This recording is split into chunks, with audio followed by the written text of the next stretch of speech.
Hi, everybody. It's Patricia Coughlin, and I think this is going to be my last video.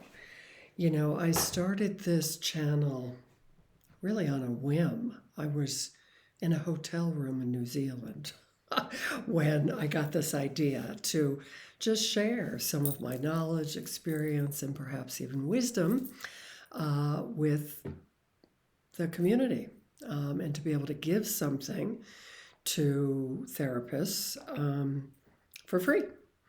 And so there was no plan to this. And it just seemed to have a life of its own.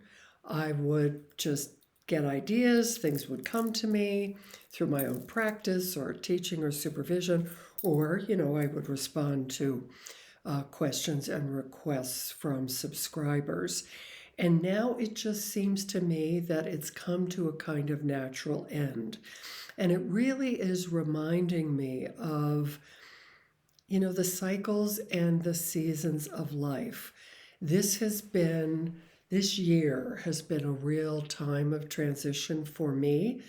And I feel like I've been kind of all over the place, which is really unusual for me. I'm someone who's typically very decisive and quite clear about who I am and what I'm doing and where I'm going.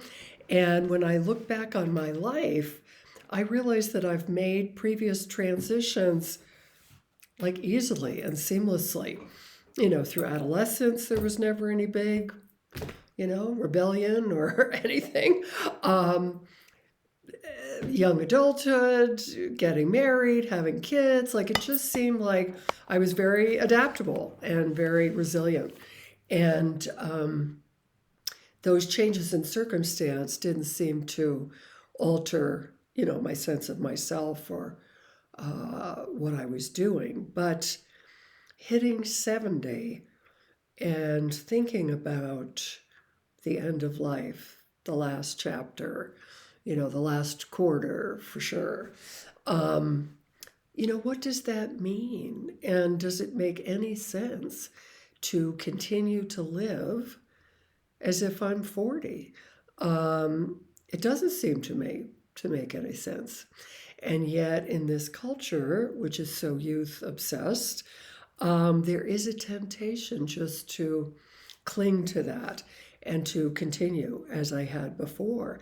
And yet there is this some kind of pretty strong internal nudge that's just telling me to let go, and to let go of what I have been doing and even the way I have seen myself, right? My identity has been very much tied to being a psychologist, a therapist, a teacher, a writer.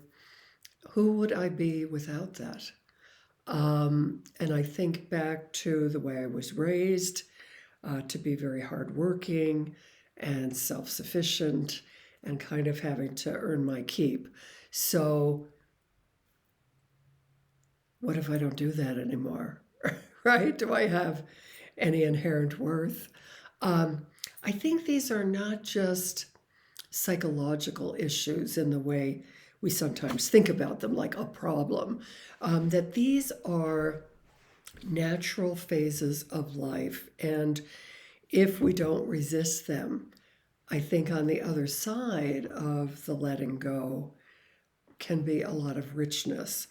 And yet there is a period of time in which nothing is clear, right?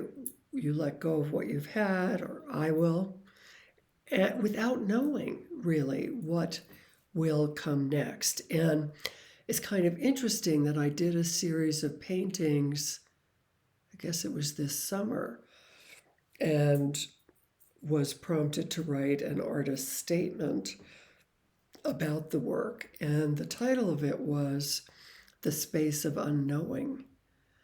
So again, without really knowing consciously that that's what I was going into, that's it, right? I'm in the space of unknowing. And, can I tolerate that uncertainty and not knowing and kind of driving blind, and just have faith that things will evolve as they should. and to shift at this time of life from doing to more being.